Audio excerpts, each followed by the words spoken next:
So there's a ton of little details here on how I go for the arm lock from the mount, especially when my opponent is flat on their back. A lot of times, just them reaching up to grab my hand, even though their elbows are close to their body, they don't realize that their arms are exposed. So check out these details. Doesn't think his arm is exposed, but it is.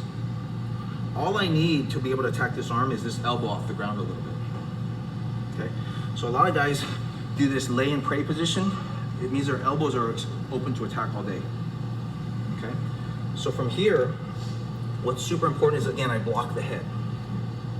This little detail about blocking the head is super important because as I slide up and slide my hips around the arm, I can't have my opponent moving his head. That'll allow him to create space and bring his elbow back to the ground. Okay, so my hand goes here, and now my hip, look what I do with my hip. My hip slides up, and I want my knee over his head.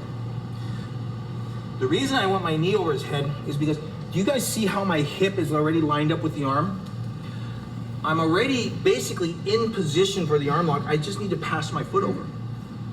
So I basically slide my hip all the way up. So start to move around, Philippe. Yeah, do you feel you can pull your elbow down?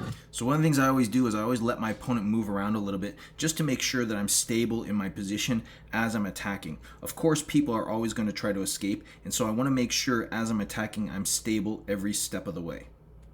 Now from here, look. So when I start to go for the arm lock, that flaring out of my leg is really important because it helps me to be able to keep my hips low as I swing my leg around to catch the head. A lot of times that's where people lose and create a lot of space. They lose the arm lock when they try to step because they give too much space behind the elbow. So by flaring the leg out, it allows me to keep my hip engaged and makes it easy for me to pass my leg over the head. Again, I need to make sure that I'm stable. So, my hip goes forward. Pull your elbow down.